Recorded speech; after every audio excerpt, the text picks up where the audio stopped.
สบายดีท่านผู้ชมต้อนรับประทานเข้าสู่การรายงานข่าวต่างประเทศซึ่งมื้อนี้จะนำเอาเหตุการณ์ต่างๆที่เกิดขึ้นอยู่ต่างประเทศนำมาให้ประทานได้รับชมทำอิดมาเลยที่ข่าวไวรัสฮันตะยกย้ายคนสุดท้ายออกจากกำปั้น MV Honduras ไปยังหนลังวันที่ 11 พฤษภาคม 2026 นี้เจ้าหน้าที่แอสไพให้ฮู้ว่า22 คนสุดท้ายที่ได้ยกย้ายออกจากกำปั้นท่องเที่ยว MV Hondurasจะร่วมเดินทางไปหนลังในเที่ยวบินเดียวกันย้อนว่าฝ่ายออสเตรเลียบ่รับประกันให้เที่ยวบินยกย้ายปฏิบัติตามแผนการที่ได้กำหนดกระทรวงสาธารณสุขฝรั่งให้ฮู้ว่า1ในจำนวนชาวฝรั่ง5คนที่กลับเมื่อประเทศนั้นมีผลกวดว่าติดเชื้อไวรัสฮันตะและสุขภาพของผู้นี้ได้สุดโทรมลงในตอนค่ำวันที่ 10 พฤษภาคม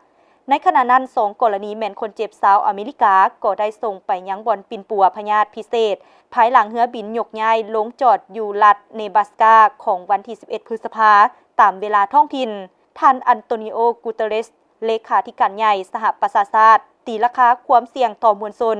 ย้อนโรคพยาธิไวรัสฮันตะยังอยู่ระดับต่ำสิ่งสำคัญแม่นความมณพยายามของการแพทย์สากลเพื่อรับประกันความปลอดภัยให้แก่ทุกคน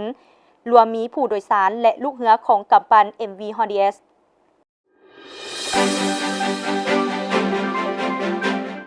การเคลื่อนไหวหัวมือระหว่างบริษัทใหญ่อุตสาหกรรมเทคโนโลยีสูงเวียดเทลไฮเทคกับวิสาหกิจเทคโนโลยีป้องกันชาติโทรคมนาคมแถวหน้าตุรกีได้ดำเนินอยู่งานวางแสดงป้องกันชาติและการบินอวกาศสหะ 2026 ซึ่งจัดขึ้นอยู่อิสตันบูลซึ่งได้สร้างขีดหมายเป็นหนึ่งในการสัมผัสกับขนาดใหญ่ที่สุดของวิสาหกิจเวียดนาม